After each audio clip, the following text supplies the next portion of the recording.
नमस्ते। आज हम एक स्टूडेंट के प्रोजेक्ट से निकली एक बड़ी मजेदार और सच कहूं तो हैरान कर देने वाली खोज पर बात करने वाले हैं। ये खोज हमें सिखाती है कि कभी-कभी धीरे चलना ही असल में सबसे तेज रास्ता होता है। हम सब पर ना हमेशा जल्दी करने का एक प्रेशर सा रहता है ना? डेडलाइन पूरी करनी है, काम निपटाना है। पर क्या वाकई तेजी से काम करना हमेशा बेस्ट तरीका है? यही सवाल इस पूरे विश्लेषण का सेंटर पॉइंट है। और शायद हम सब अपनी जिंदगी में ऐसा महसूस करते भी हैं। अब देखिए, ये स्लाइड सीधे उस प्रॉब्लम को दिखाती है जो उस स्टूडेंट ने नोटिस की थी। एक तरफ है जल्दबाजी में किया गया काम जिसमें गलतियां होती हैं और बाद में उन्हें ठीक करने में और भी ज्यादा टाइम जाता है। और दूसरी तरफ है सोच समझकर प्लान करके किया गया काम। हो सकता है ये शुरू में धीमा लगे, पर आखिर में यही बेहतर, साफ सुथरा और असल में टाइम बचाने वाला होता है। मुझे यकीन है कि हम सब ने कभी ना कभी ये महसूस जरूर किया है। तो सवाल ये है कि इस जल्दबाजी की आदत का इलाज क्या है? खैर, उस स्टूडेंट के प्रोजेक्ट ने प्रॉब्लम सॉल्व करने के लिए दो बहुत ही पावरफुल आइडियाज सामने रखे। चलिए इनको एक एक करके समझते हैं। तो पहला आइडिया है एल्गोरिदम। अब ये शब्द सुनने में बड़ा टेक्निकल लग सकता है, पर सच में ऐसा है नहीं। जैसा कि स्लाइड पर लिखा है, ये किसी भी प्रॉब्लम को सॉल्व करने का बस एक स्टेप बाय स्टेप प्लान है, बिल्कुल एक रेसिपी की तरह। जैसे खाना बनाने के लिए स्टेप्स होते हैं, बस वही है। और देखिए ये कितनी अच्छी तरह दिखाता है कि एल्गोरिदम कितना सिंपल हो सकता है। सैंडविच बनाने जैसी रोज की चीज भी तो एक एल्गोरिदम ही फॉलो करती है। हर स्टेप क्लियर है और उनका ऑर्डर बहुत जरूरी है।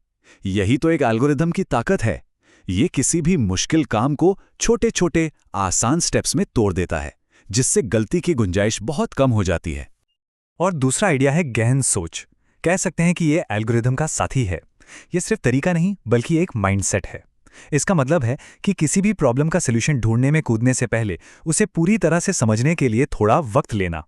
अक्सर हम लोग ये स्टेप छोड़ देते हैं ना। और जब इन दोनों आइडियाज को एक साथ मिलाया गया तो स्टूडेंट को एक आहा मोमेंट मिला, एक विरोधाभास। मतलब एक ऐसी सच्चाई जो सुनने में थोड़ी उल्टी लगती है। जो बात पहली नजर में सच लगे वो हमेशा सच हो जरूरी नहीं। तो ये रही वो सबसे काम की बात। ये उस स्टूडेंट की अपनी समझ है और यही इस पूरे विश्लेषण का दिल है। ये आइडिया कि धीमा होना असल में आपको तेज बना सकता है। ये एक इतनी पावरफुल सोच है जो हमारे काम करने के तरीके को पूरी तरह से बदल सकती है, चाहे हम स्टूडेंट हों या हम प्रोफेशनल। ये चार्ट तो पूरी कहानी कह देता है। देखिए, जो काम जल्दबाजी में किया उसमें शुरू में भले ही कम टाइम लगा, लेकिन 70% टाइम तो गलतियों को ठीक करने में ही बर्बाद हो गया। जैसे जल्दी में कोई ईमेल भेज दिया और फिर उसे ठीक करने के लिए 4 और ईमेल भेजने पड़े। जबकि प्लान करके किए गए काम में सारा टाइम शुरू में ही लगा दिया, जिससे बाद में कुछ ठीक करने की जरूरत ही नहीं पड़ी। तो आखिर में धीमा तरीका ही तो तेज निकला। तो जाहिर है ये सब बातें सिर्फ एक स्कूल प्रोजेक्ट के लिए नहीं है, राइट? चलिए आगे बढ़ते हैं और देखते हैं कि ये आइडिया हमारी रोज की जिंदगी में कैसे काम आता है। उस प्रोजेक्ट के हिसाब से सोचने का ये तरीका हर जगह काम आता है। मैथ्स के सवाल सॉल्व करने से लेकर एग्जाम में अच्छे नंबर लाने तक, भरोसेमंद सॉफ्टवेयर बनाने से लेकर टेक्नोलॉजी में एक सफल करियर बनाने तक, हर जगह गहरी सोच और प्लानिंग की जरूरत पड़ती है। सोचिए जरा, ये तरीका और कहां-कहां काम आ सकता है। और हाँ, अंत में ये सिर्फ एक नया तरीका सीखने के बारे में नहीं है। इस प्रोसेस में कुछ बहुत जरूरी स्किल्स भी डेवलप होती हैं। आइए देखते हैं कि वे क्या हैं। देखिए, इस तरह से सोचने से सिर्फ नतीजे बेहतर नहीं होते, बल्कि ये हमें एक बेहतर थिंकर बनाता है।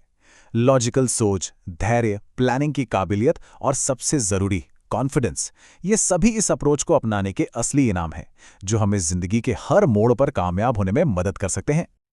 और अब आखिर में एक सवाल। जैसा उस स्टूडेंट ने सोचा, अपने किसी रोज के काम के बारे में सोचिए। सुबह तैयार होने से लेकर अपना होमवर्क करने तक या शायद ऑफिस की कोई रिपोर्ट बनाने तक, क्या उसके लिए एक सिंपल बेहतर एल्गोरिदम बनाया जा सकता है? ये सवाल हमें असल में सोचने पर मजबूर करता है।